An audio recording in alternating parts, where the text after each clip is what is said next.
নমস্কার, দোতরা জগতে স্বাগত। এখনও পর্যন্ত যারা আমাদের চ্যানেলটি সাবস্ক্রাইব করেনি অবশ্যই করে সাবস্ক্রাইব করে নেবেন এবং বেল আইকনে অবশ্যই করে দাবাবেন যাতে করে নতুন ভিডিওর ইনফরমেশন আপনারা পান এবং অবশ্যই করে আমাদের এই ভিডিওটি আপনারা সকলের মধ্যে ছড়িয়ে দেবেন। কেননা নতুন মানুষের কাছে আমাদের ভিডিও পৌঁছে গেলে তাদের আন্তরিকভাবে আমরাও খুশি হব এবং তারাও নিশ্চয়ই নতুন কিছু পাবেন, সেই কামনা করি এবং সেই দাবি রেখে আজকের ভিডিওটা শুরু করছি। আজকে দেখতে পাচ্ছেন যে যন্ত্রটি আমার কাছে বাজছে, এই যন্ত্রটি হচ্ছে একটি স্বরাজ। এখন যারা স্বরাজ সম্পর্কে জানেন তারা তো নিশ্চয়ই জানেন, আর যারা জানেন না তারা নিশ্চয়ই আজকে জানবেন। এখন প্রশ্ন হচ্ছে স্বরাজ এই এর সাউন্ড একটু ভারী, দোতরা প্রথাগতভাবে যারা বাজাচ্ছেন তার সাউন্ডটা একটু লাইট বা একটু পাতলা এবং একটু শার্প। এখন স্বরাজটা কি দোতরা পরিবারের মধ্যে? প্রথমত বলি, একদম দোতরা পরিবারের মধ্যে। স্বরাজ সম্পর্কে আমাকে অনেকেই প্রশ্ন করেছেন বাংলাদেশ এবং ভারত থেকে, এবং প্রত্যেকের উত্তর দেওয়ার জন্য এই ভিডিওটি করছি। এই মুহূর্তে স্বরাজের প্রয়োগ বড্ড কম, কিন্তু মনে রাখা উচিত স্বরাজ দোতরারই একটি পরিবারের একজন সদস্য, এবং বাংলা লোকসঙ্গীতের সঙ্গে সরাসরি সম্পর্কযুক্ত। যারা লোকসঙ্গীত শুনছেন, শিখছেন, জানছেন, পল্লীগীতি, ভাটিয়ালি, ভাওয়াইয়া, চটকা, ভাদু, টুসু, এই আঞ্চলিক যে গানগুলো আমরা সবসময় শুনি, নৌকা বাইচের গান, গাড়িয়াল, মৈশাল, খিরোল, যেগুলি আমরা গাই বা বাজাই, তার বাইরে আর কিছু গান আছে, কবি গান, তরজা গান, রামায়ণ গান, বা কিছু ফকিরি গান বাজনা আছে, যে গানগুলোর সঙ্গে স্বরাজের সম্পর্ক সরাসরি, এবং সেখানে তারের সংখ্যা অর্থাৎ স্বরাজের যে তার আগলায় মিনিমাম 5টির বেশি প্রয়োগ করা হয়েছে, বা 5টির বেশি প্রয়োগ করা হয়েছে।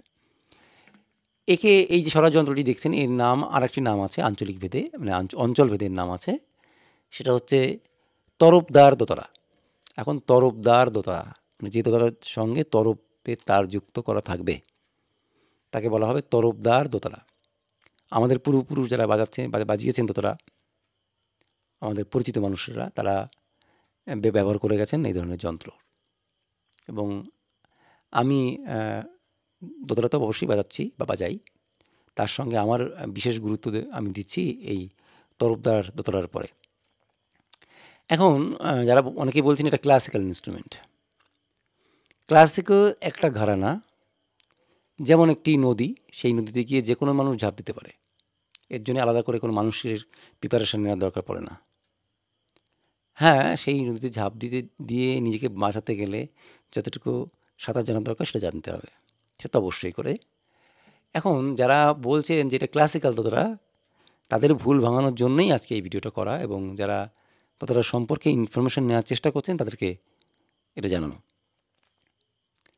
ক্লাসিক্যাল দোতরা বলে কোনো দোতরা হয় না, যে কোনো দোতরাই ক্লাসিক্যাল দোতরা। যেমন ক্লাসিক্যাল হচ্ছে একটা গ্রামারের সমষ্টি। ক্লাসিক্যাল বলতে যেটা বুঝি বা শাস্ত্রীয় কথা যেটা বুঝি, শাস্ত্র হচ্ছে এটা গ্রামার, তাই না? ইংরেজিতে গ্রামার, বাংলা শাস্ত্র। আর প্রত্যেকটা বিষয় তার শাস্ত্র অবশ্যই আছে। অর্থাৎ যে সঙ্গীতগুলো লোকসঙ্গীত বলতে কি সেটা শাস্ত্রের বাইরে? আপনি সা বলছেন, আপনি রে শিখছেন, গা শিখছেন, মা শিখছেন, সেটা কি শাস্ত্রের বাইরে? নিশ্চয়ই নয়। তাই আমরা যাই শিখি না কেন সবই শাস্ত্রের মধ্যে, সঙ্গীত শাস্ত্রের মধ্যে। তাই জন্য শাস্ত্রীয় সঙ্গীতকে হ্যাঁ, একটা কথা বুঝতে হবে যে গ্রামারের টিচার আর কবি অনেক পার্থক্য আছে। এটা কিন্তু আপনাদেরকে বারবার আমি বলি যে আপনার ধরুন স্কুলে যিনি গ্রামারের শিক্ষক, তিনি যে ভালো কবি হবেন এর কোনো মানে নেই। যিনি গান ভালো বোঝেন তিনি যে গায়ক হবেন তার কোনো মানে নেই। বা যিনি গানের নিয়মকানুন সম্পর্কে বইতে পড়েছেন, যিনি নিয়মকানুনগুলো ভালো মানে অধ্যয়ন করেছেন, তার মানে তিনি যে গান খুব ভালো করতে পারবেন তার কোনো মানে নেই। তার মানে শাস্ত্র কিছু নিয়মকানুনের সমষ্টি, সেইগুলো মেনে শুধু শাস্ত্রকে রিপ্রেজেন্ট যারা করে, আমরা স্কুলে বাংলা গ্রামারের টিচার বলতাম বা ইংরেজি গ্রামারের শিক্ষক বলতাম, তেমন করে কবি হতে গেলে শাস্ত্র জানলে খুব সুবিধা আছে, কিন্তু শাস্ত্র না জানলে যে কবি হবে না এটাও নয়। কিন্তু কবিত্বের বহির্প্রকাশ অর্থাৎ যেটা তিনি লিখছেন সেটা কিন্তু শাস্ত্রের অন্তর্গত। অনুভূতি শক্তির শাস্ত্রগতভাবে কোনো হয়তো ব্যাখ্যা আমি না হয়তো দেওয়া যাবে না, কিন্তু যিনি কবিতা লিখছেন, লিখতে গেলে আক্ষরিক অর্থে তাকে শাস্ত্র মেনটেন করতে হয়। তাই জন্য শাস্ত্রীয় সঙ্গীতকে আপনারা একটা বিশাল কিম্বুদাকার আলাদা জায়গায় রেখে তার প্রয়োগের থেকে দূরে সরে যাবেন না। এটা আমি নিতে গিয়ে কার্পণ্য করবেন না, কেননা শাস্ত্রটা সকলের জন্য। এইবার আসি যে ক্লাসিক্যাল দোতরার যে কনসেপ্ট, তাহলে নিশ্চয়ই অনেকের মিটে গেছে। সন্তুর আমি আমার যুক্তির সাপেক্ষে কিছু প্রমাণ আমি দেব। সন্তুর একটা ফোক ইনস্ট্রুমেন্ট ছিল, এখন সন্তুর ক্লাসিক্যাল ইনস্ট্রুমেন্ট হয়ে গেছে। সানাই ফোক ইনস্ট্রুমেন্ট ছিল। বিসমিল্লাহ খাঁ সাহেবের আগে সানাই ক্লাসিক্যাল ইনস্ট্রুমেন্ট হিসেবে অতখানি জনপ্রিয় হয়নি। তাকে বিসমিল্লাহ খাঁ বেশি করে গুরুত্ব দিয়ে ক্লাসিক্যাল ইনস্ট্রুমেন্ট হিসেবে জনপ্রিয় করে তুলেছেন। এখন সানাই বাজলে আমরা সবাই ভাবি যে এটি ক্লাসিক্যাল ইনস্ট্রুমেন্ট বটে। এখন সেই জায়গা থেকেও যদি কেউ দোতরা থেকে স্বরাজ থেকে সরোদ, এগুলো জেনারেশন ওয়াইজে এসেছে, আস্তে আস্তে সেগুলো উন্নত হয়েছে, প্রয়োজনের সাপেক্ষে সেগুলো ব্যবহার হয়ে এসেছে। তা বলে আপনি যে কোনো দোতরাতেই আপনি রাগ বাজাতে পারেন, সেটা হয়তো তার সুরের টোনাল কোয়ালিটি হয়তো আপনি ইনস্ট্রুমেন্টের জন্য কিছু চেঞ্জেস হতে পারে। আরেকটা কথা বলবো যে অসংখ্য প্রসঙ্গ এসে যায় একটা কথা আলোচনা করতে গিয়ে।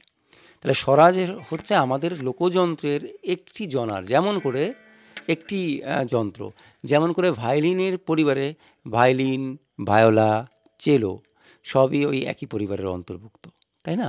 তেমন করে দোতরা এবং স্বরাজ বা তরফদার দোতরা, এগুলো সবই দোতরা পরিবারের অন্তর্ভুক্ত। এর প্রয়োগ বেসিক্যালি কবিগান, রামায়ণ গান, তরজা গান, এক নাম বা তারক ব্রহ্ম নাম, এই ধরনের নাম সংকীর্তন এর মধ্যে বেশি প্রয়োগ হতো। পল্লীগীতি, ভাটিয়ালি, এই ধরনের গানগুলো যেগুলো একটু বেসে কম, শার্পে বাজে বেশি, পিচে বাজে বেশি, তো সেইখানে একটু হাই পিচের নোটগুলোকে তারা প্রেফার করা হয়। সেই ধরনের দোতরার ক্ষেত্রে, সেই ধরনের গানের ক্ষেত্রে আমাদের সুতোর দোতরা এসেছে। তাই জন্য যারা এই যন্ত্রটাকে কিম্বুদ আকৃতির অর্থাৎ অদ্ভুত আকৃতির বা অদ্ভুত ধরনের সাউন্ড বলে ব্যাখ্যা দিচ্ছেন, তাদেরকে বলি আপনারা চাইলে এই ধরনের যন্ত্র ব্যবহার করতে পারে এবং এর ব্যবহার উত্তরোত্তর বাড়বে। কারণ এর মধ্যে গ্রামারের প্রয়োগের বিষয়টাও, বাজনার শৈলী বলবো, যে বাজনার শৈলী এটাও একটু ভিন্ন ধরনের, একটু আলাদা টেস্টের। তাই যারা আজকে স্বরাজ সম্পর্কে জানতে চাইলেন, তাদেরকে আরও বলবো যে এইবার ইনস্ট্রুমেন্টার তার সম্পর্কে 4টি তার জিডি এই আমি বেঁধেছি। আপনারা চাইলে এইটার থেকেও আপনাদের স্বাদ মতো বাঁধতে পারেন। জেনারেলি জিডি এই এটা একটা এভাবে চলতে পারি আমরা। আচ্ছা, এরপর আসছে চিকারির তার। এটা যখন আমরা রিদিম পারপাস ইউজ করে থাকি, রিদিমের সঙ্গে এটা চিকারি তার ইউজ করে থাকি।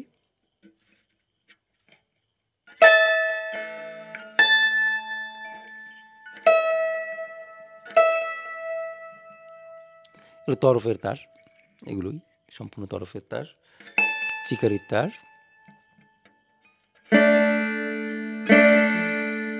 সুরজোড়া,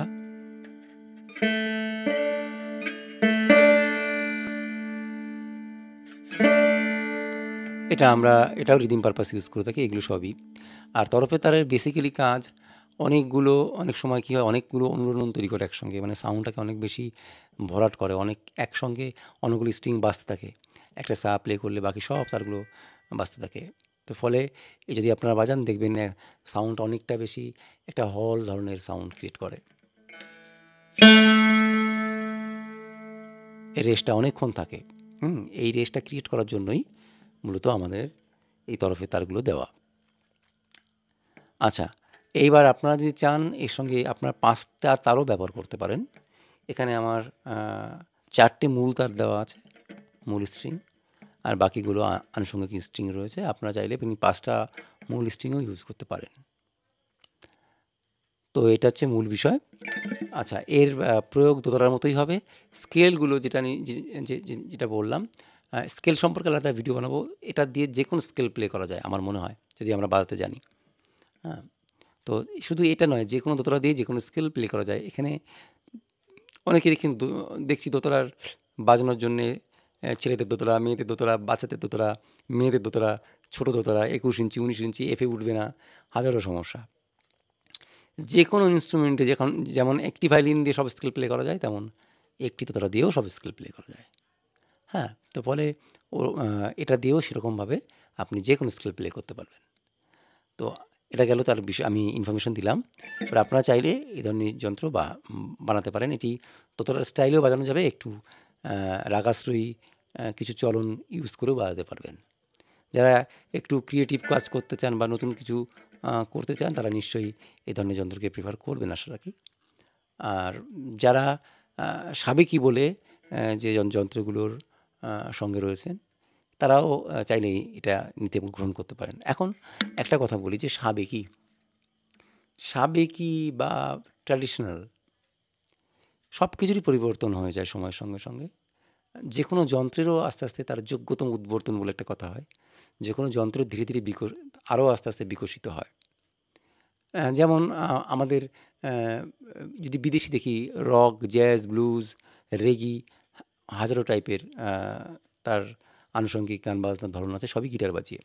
এবং সেই গিটারের কিন্তু প্রকারভেদ আছে।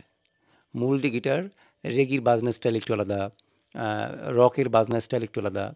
তো সেমনভাবে আমাদেরও লোকযন্ত্রের মধ্যেও, যেহেতু এটাও আমাদের লোকসঙ্গীতের যন্ত্রের বিন্যাস আছে, এটা নিশ্চয়ই যারা সমালোচনা করছেন, আশা রাখি তাদেরকে বুঝতে হবে যে আমাদের লোকযন্ত্রের মধ্যেও সেই বিন্যাসটা থাকা দরকার। তবেই না আমরা সমৃদ্ধ হব বা আমাদের এত ভ্যারাইটি আমরা বলতে পারবো।